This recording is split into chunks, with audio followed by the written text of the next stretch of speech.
चत्वारार्षयो मला सत्संगार्थं समायात ददृशो तत्र नारदम्।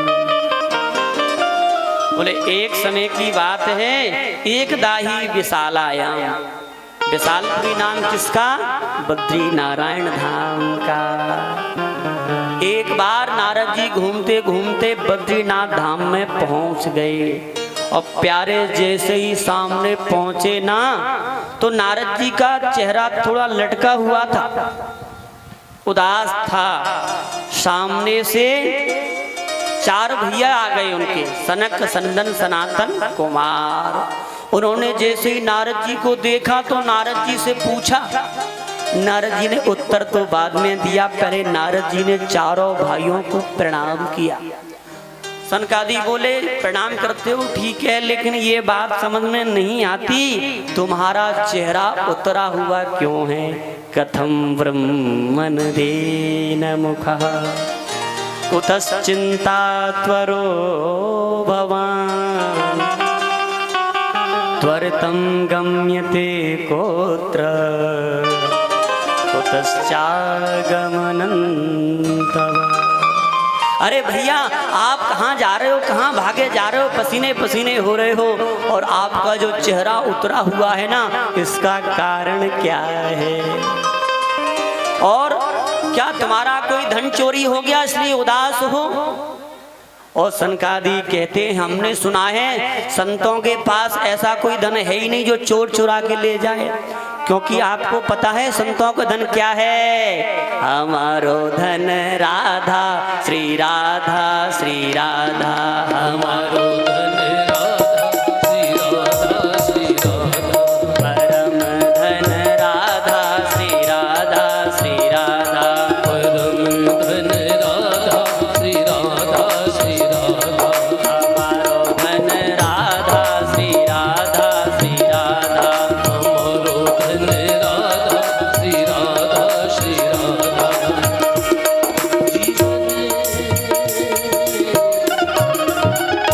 बोले संतों का धन क्या है? मात्र भगवान का नाम है। और प्यारे दुनिया का कितना भी बड़ा चोर क्यों ना हो, कितने भी बड़े बड़े ताले क्यों ना तोड़ दिए हों, लेकिन उसमें भी ये सामर्थ्य नहीं है भगवान नाम रूपी धन को कोई चुरा सके, खर्चे ना कोई चोर न ले।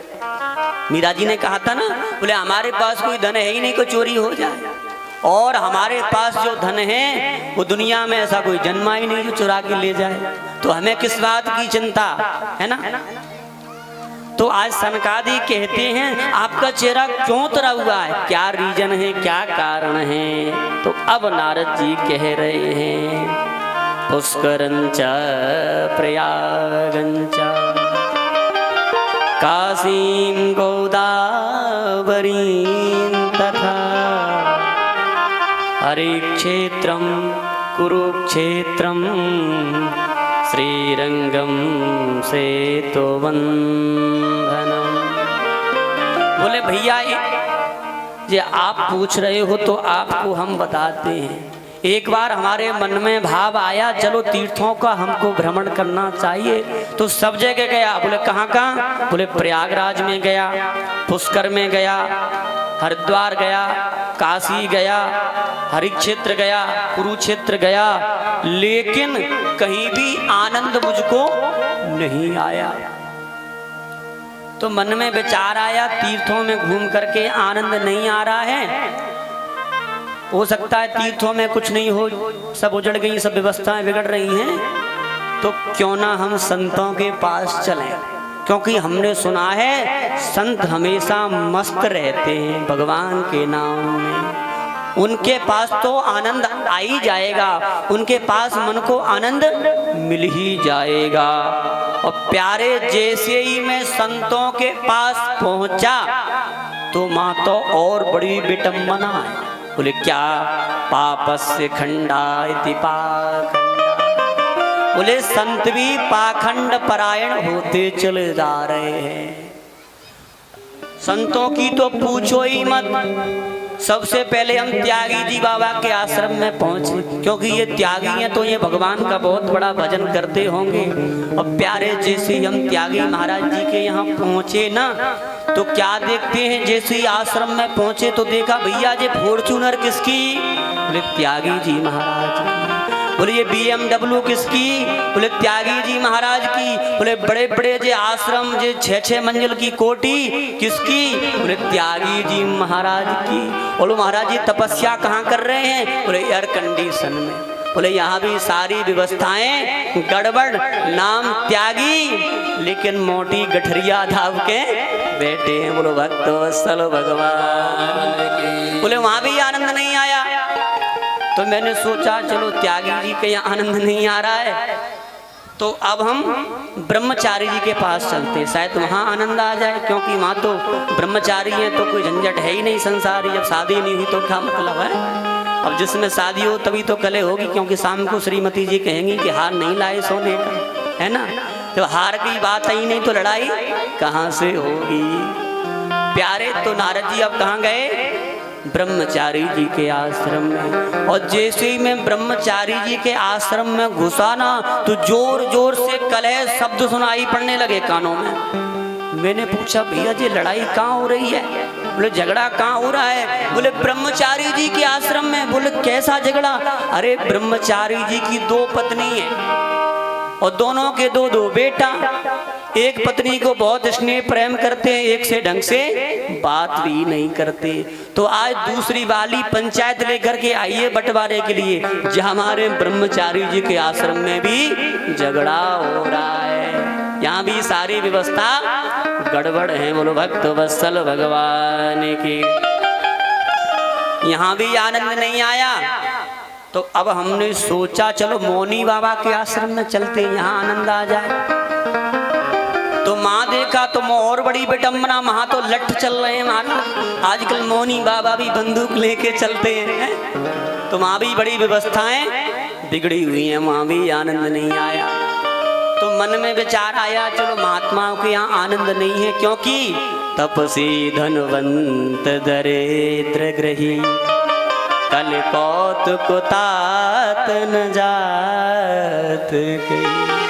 क्योंकि कलयुग में सारी व्यवस्थाएं गड़बड़। बोले तपस्वी वही कहलाएगा जिसके पास मोटा धन होगा, महामंडलेश्वर वही कहलाए जाएंगे जिनकी गाड़ी में लाल बत्ती लगी होगी, हैं। बड़े बड़े सिद्ध पीठ, बड़े बड़े महात्मा वही कहे जाएंगे जिनकी बढ़िया फॉर्च्यूनर बीच में एक आगे एक पीछे और 4-4 स्कॉट चल रहे होंगे गार्ड। वो कौन से बड़े महात्मा हैं सिद्ध।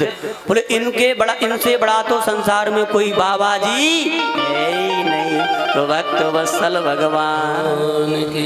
जब वहां भी आनंद नहीं आया तो अब सोचे चलो गृहस्थों के यहाँ चलते हैं, क्योंकि महात्मा भी व्यवस्था बिगाड़ रहे हैं, तो गृहस्थी तो बड़े प्रेम से रहते होंगे।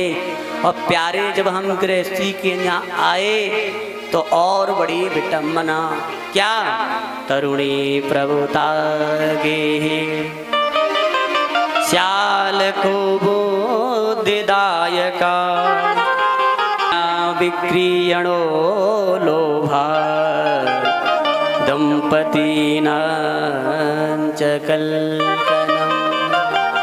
बोले जब मैं ग्रस्तों के यहाँ आया तो और बड़ी विटम्बना। बोले क्या, बोले माता पिता की सेवा कब तक, जब तक तिजोरी की चाबी बहू रानी के हाथ में नहीं आई तब तक।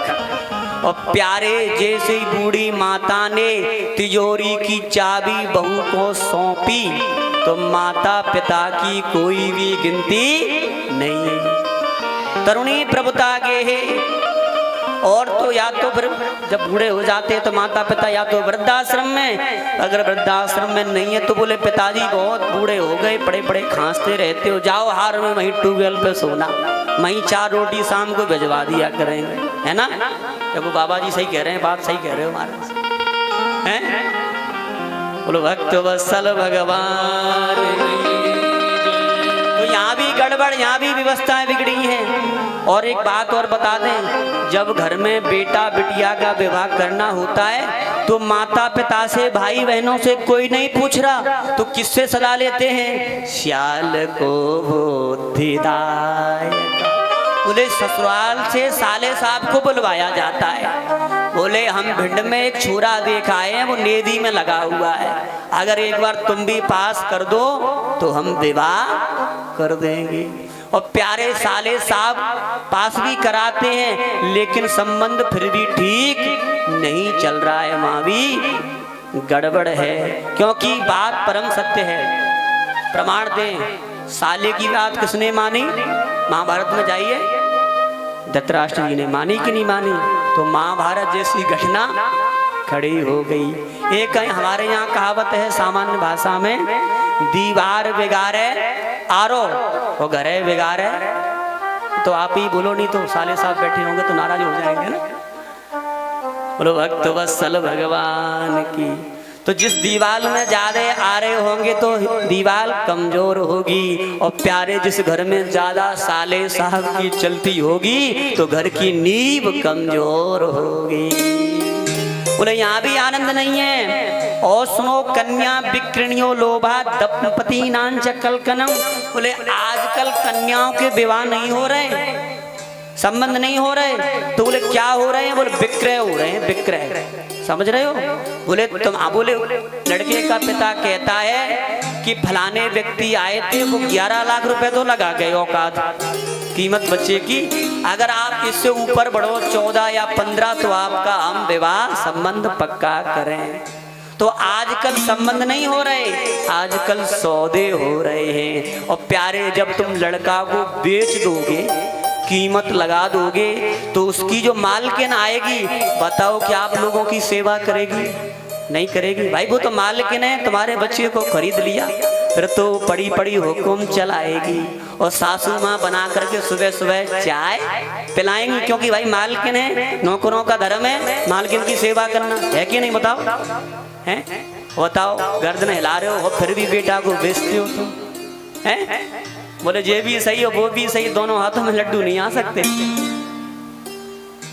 तो प्यारे आजकल संबंध नहीं हो रहे, विक्रय हो रहे हैं। क्योंकि संबंध वहां होते हैं सम समधि हम देखो आजू।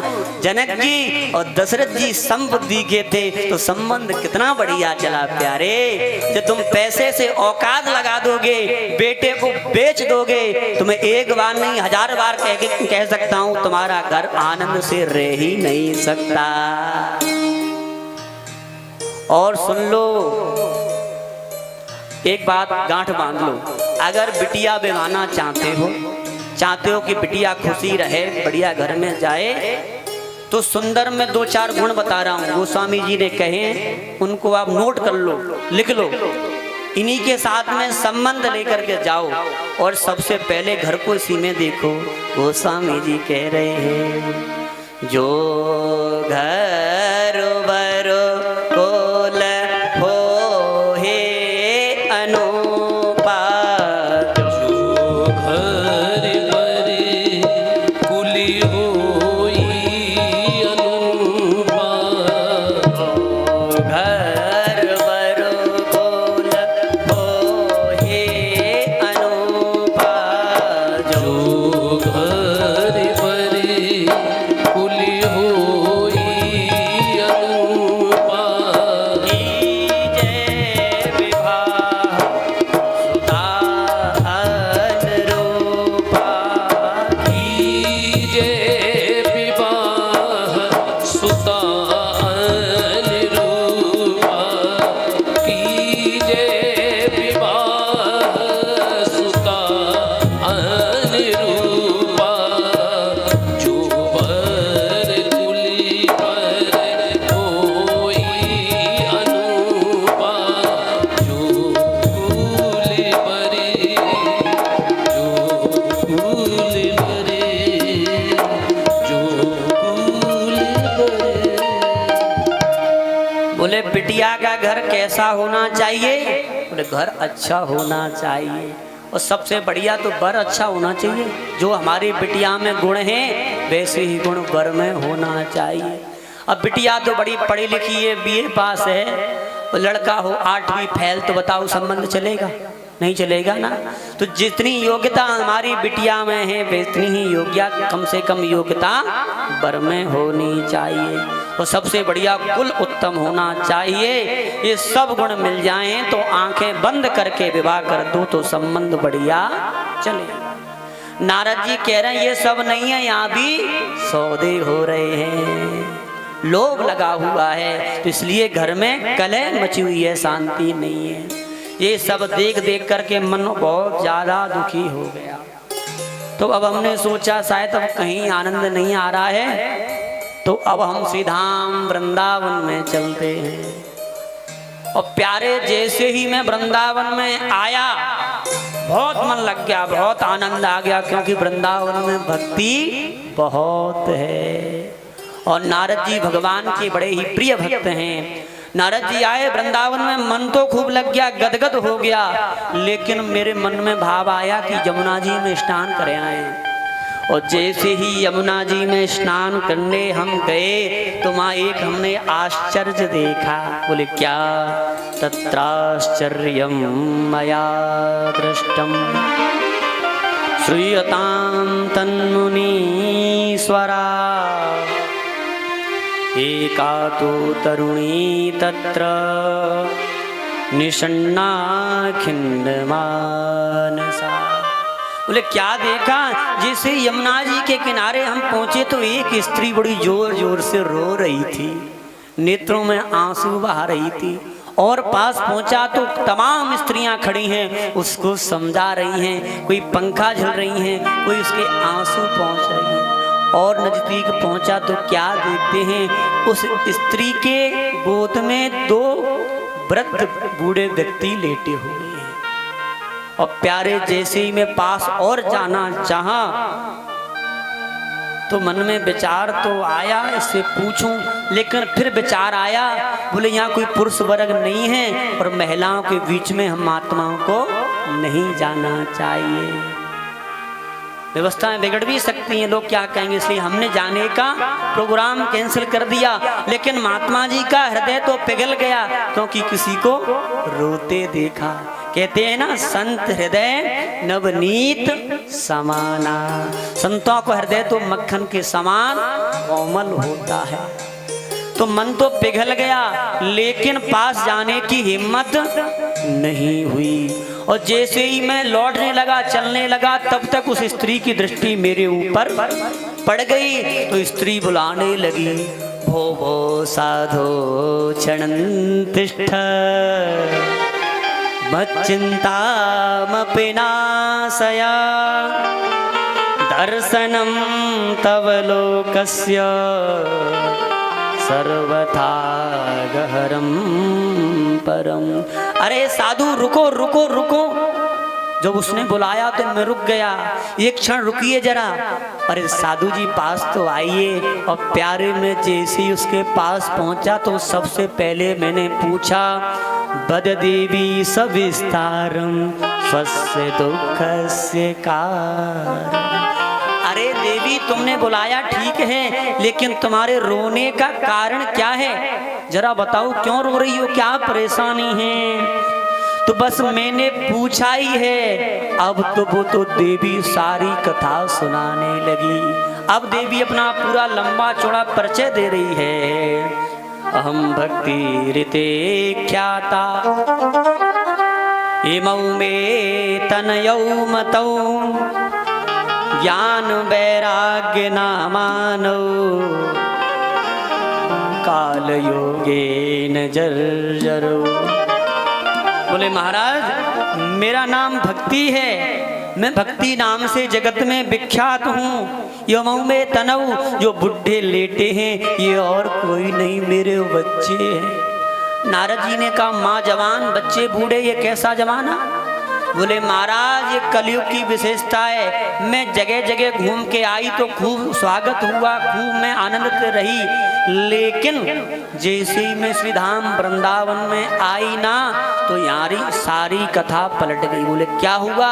वो मैं जो बूढ़ी थी वो जवान बन गई, जो मेरे बच्चे जवान थे वो बुढ़े हो गए, क्योंकि वृंदावन में भक्ति बहुत है। वृंदावन में ज्ञान वैराग्य को कोई नहीं पूछता, इसलिए बच्चे बूढ़े हो गए और भक्ति में भक्ति आकर के नौजवान हो गई। बार बार रोते हुए कहती है, नारद जी अब आई गए हो तो कुछ इसका उपाय बताओ, मेरे बच्चों को मुक्ति कैसी मिले। अगर ऐसी मुक्ति नहीं मिली, मेरे बच्चे ठीक नहीं हुए, तो नारद जी मैं वचन देती हूँ, इदम स्थानम परित्यज्य विदेशम गम्यते मया, मैं इस संसार को, इस भारतवर्ष को छोड़ करके विदेश भाग जाऊंगी। नारद जी ने कहा, माता ऐसा मत करना, वैसे भी प्राय लोग विदेश भाग रहे हैं, आप भी भाग जाओगी तो ये पापी जो कलयुग में उनकी रक्षा कौन करेगा, आप ना जाइए, मैं कुछ उपाय करता हूँ। तो नारद जी ने नाना प्रकार के उपाय करे हैं, खूब वेदों का पाठ सुना रहे हैं, नाना प्रकार के उपाय कर रहे हैं, लेकिन ज्ञान वैराग्य बच्चे ठीक नहीं हो रहे हैं। तब नारद जी कहते हैं, माता ये कलयुग है, यहाँ उपाय कोई आने वाले काम नहीं है, क्योंकि यहाँ जितने भी सदाचार हैं सब लुप्त हो गए हैं। तेन लुप्तः सदाचार, जितने भी सदाचार हैं सब लुप्त हो चुके हैं। और नारद जी कह रहे हैं, लेकिन इस कल काल में भी धन्यम वृंदावनम तेना भक्तृ नृत्यत यत्र चा, कि भक्ति महारानी आपकी जय हो, इस कल काल में भी वृंदावन में आप नौजवान होकर के नाच रही हो। आप